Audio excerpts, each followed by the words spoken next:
So that was the original tune for this week's Hymn of the Week, which is ELW 712, Lord Whose Love in Humble Service. And if you listen very closely, I tried to sing it with the original text, which was Lord Whose Love Through Humble Service. Another text change, or original text that we have in verse 4 was called from worship to your service, was the original. And the change text that is carried over from LBW, called by worship to your service. So I think also very good text changes to drive home the meaning of that text. That tune that the text was originally matched with, Albert F. Bailey's text, is known as many different pronunciations, maybe High Friedel, High Friedel. There's so many different pronunciations, but also known as the tune that I just played at the beginning.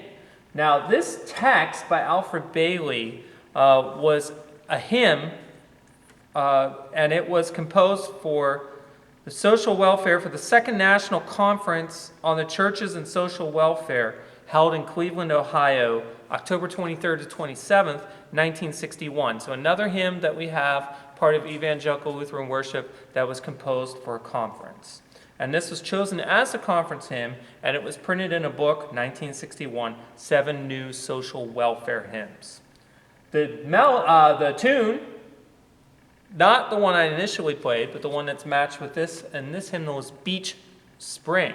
And the form for that is AABA prime.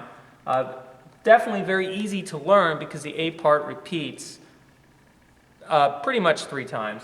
In the last line, we just have a slight change of the tune. And then we close with that same end of phrase that we have each time. Benjamin Franklin Wright wrote the music for that, which is found in, as we can see here, Sacred Harp. And it was named for Beach Spring Baptist Church in Harris County, Georgia. Now, Beach Spring was actually spelled B-E-E-C-H, but Benjamin Franklin Wright misspelled it. And so that's carried over today. How interesting that is. Beech Spring, and it reminds us of that location was near 2 beech trees, so B-E-E-C-H, at the spring. So here is Lord Whose Love in Humble Service. So we're going to get this set here. Begin with some flutes.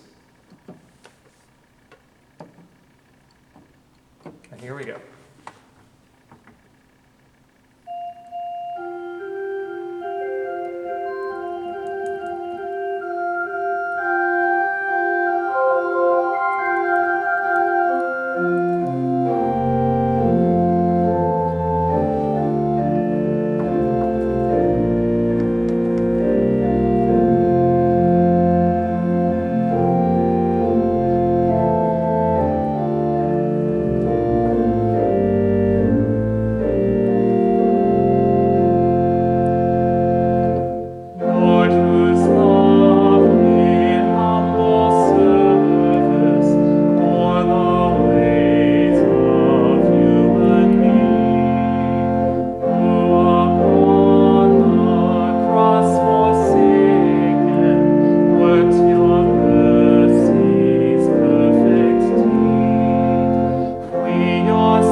So I tried to color this hymn in many different ways. It has such a powerful text.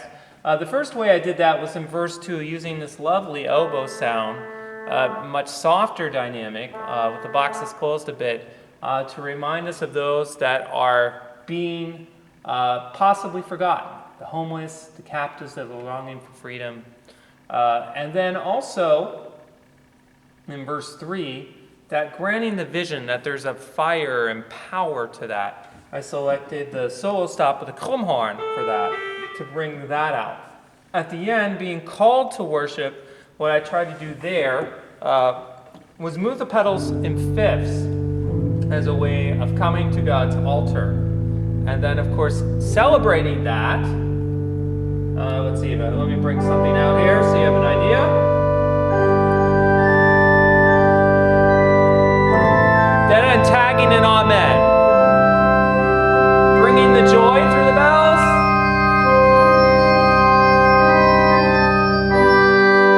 And then I bring back the theme that we had at the beginning.